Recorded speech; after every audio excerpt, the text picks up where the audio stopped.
Rise News analyst Dayo Sobowale now joins us to analyze the statement by the APC national chairman on the state of the party and the alleged crisis of confidence between him and the president. I mean, we just watched that video. There's so much to unpack from it. But what really stood out for me was what he said. Instead of appreciation, instead of understanding, instead of praising him, he's being vilified. Just listening to that statement, what are your thoughts about that, Mr. Sobowale?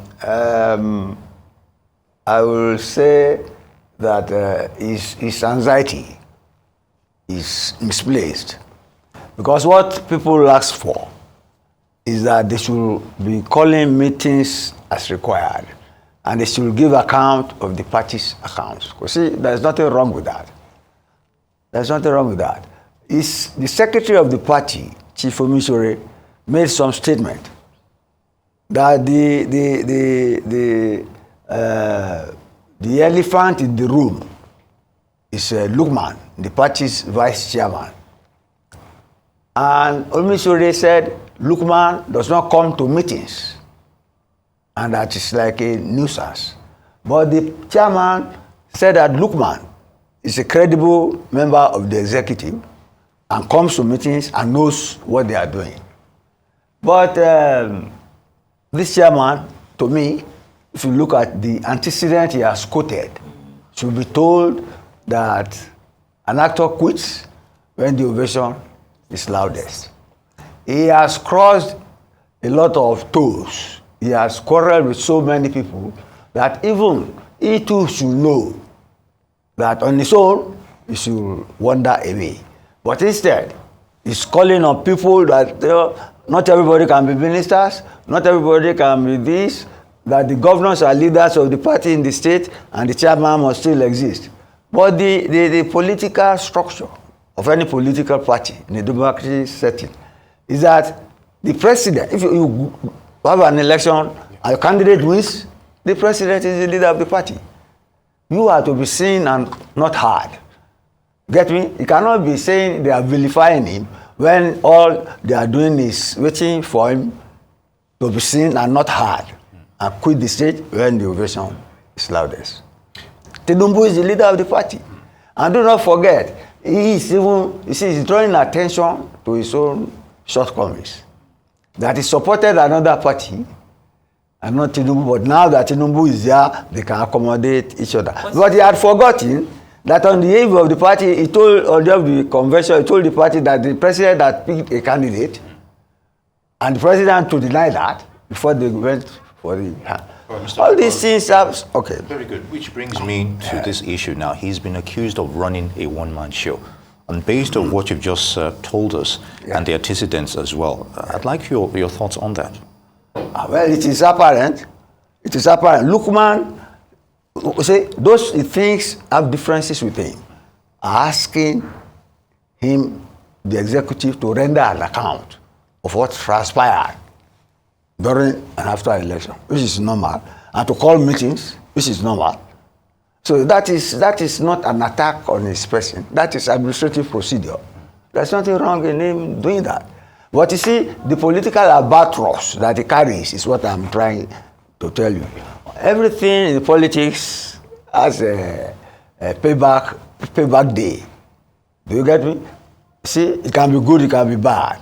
Look at the president of the Senate.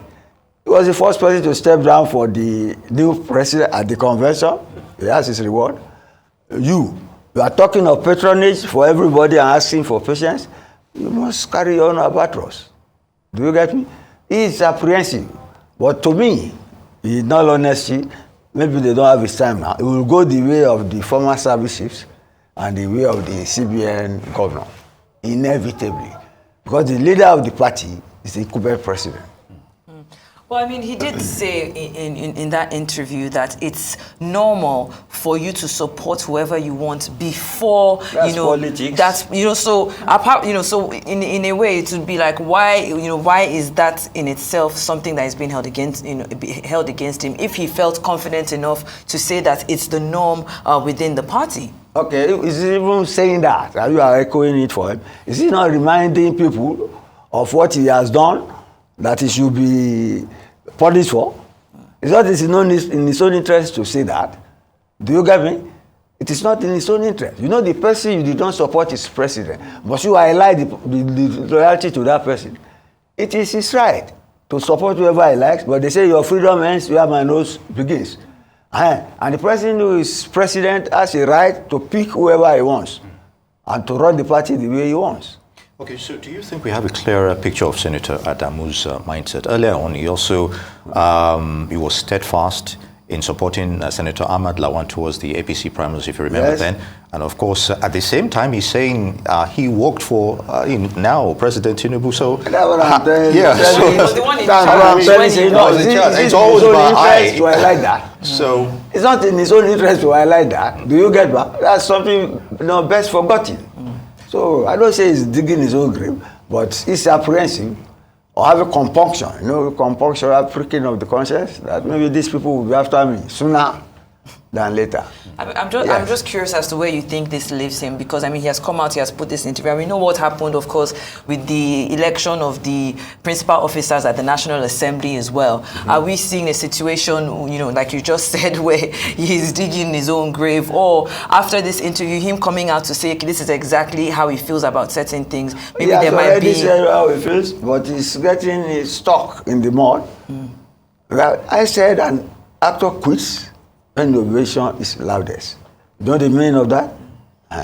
You should be trying to find the exit door now, rather than trying to rake up memories of things that he has done that people will ask him to pay for. All right. Yes? All right, Mr. Dayo Sobowale, a Rise News analyst, would like to thank you very much for your input on those issues. Hopefully, as always. As always.